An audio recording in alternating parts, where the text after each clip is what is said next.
जय श्री कृष्णा. आता आपण बनवणार आहे मसाल्याची ढेमशाची भाजी. त्याची मी तुम्हाला पहिल्या व्हिडिओमध्ये दाखवलंच आहे. हे असे ढेमसे, टमाटे, कांदे चिरून घेतले. कांद्यात पण मसाला भरणार आहे. अख्खे कांदे टमाटे पण खूप सुंदर लागतात. आणि आता हा वाटण काढलेला आहे. वाटलेला मसाला, काळा मसाला, तिखट, मीठ, मिरची, थोडा दाण्याचं कूट आणि परतलेला कांदा आणि टमॅटो. आता आपण हे सगळं याच्यामध्ये भरून घेणार आहे आणि भाजीला फोडणी देऊन जिरं मोहरी तडतडून आपण हे टाकून थोडासा 1 ग्लास पाणी टाकून ते आंबीर रस्सा आपण शिजवणार आहे. अशी आज आपली ढेमशाची आपलातून भाजी होणार आहे. तर मग या बघायला आपली भाजी झाली का जेवायला. तर आपल्या घरामध्ये आपण नेहमी बघतो की आता काय बनवावं. आज मी फ्रीज उघडला तर मला त्याच्यामध्ये फक्त ढेमशे दिसले. म्हटलं चला आज आता याचीच भाजी बनवूया. तर असे हे ढेमशे आपण भरून घेणार आहोत. त्याच्यामध्ये मसाला भरून घेणार आहोत. आपण आधी हे चिरून घेतले आणि त्यातलं हे काढलं, जाड बिया काढल्या. कवळ्या बिया असल्या तर राहू द्यायच्या, कारण त्या पण चांगल्या लागतात. आता मग जिरं मोहरी तडतडायला ठेवली गेली आहे.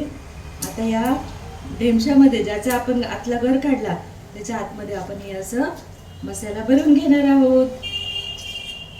म्हणजे आपली भाजी खूप टेस्टी भरली होईल, वांगे भरल्या वांग्यासारखी. आणि त्याच्यावरच हे परत टाकून द्यायचे.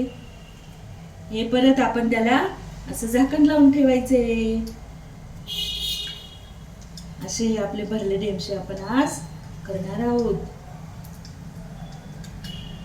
ज्यांचे कवळ्या बी आहे त्यांचे ते काढलं नाहीये, ते असंच वांग्यासारखा मसाला भरून घेतलेला आहे. आणि कांद्याला पण 4 काप देऊन दिलेले आहे.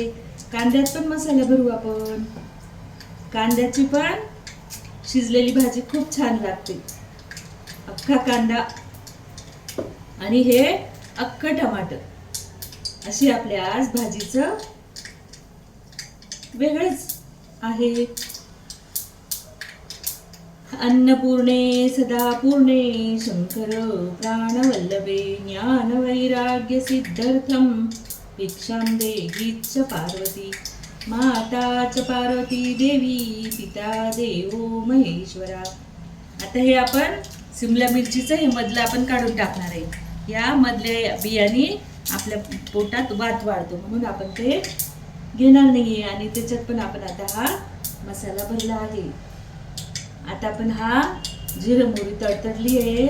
आपण त्याच्यामध्ये कांदा मसाला भरू आणि असे हळूच सगळे ठेवू. झाले आपल्या भरून. अख्खे टमाटे पण खूप सुंदर लागतं बरं का. जर आपण अख्खा टमाटा घेतला आणि थोडा रस्सा घेतला तर खूप सुंदर भाजी लागते. आता आपण हे आपलं जिरं मोहरी तडतडली आहे. आपण आता हे याच्यामध्ये सोडू.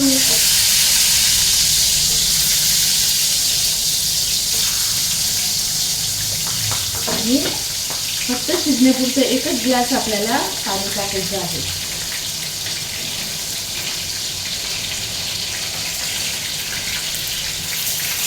आणि मग ते छान शिजतील. आणि हा उरलेला मसाला पण आपण त्याच्यावर टाकून देऊ.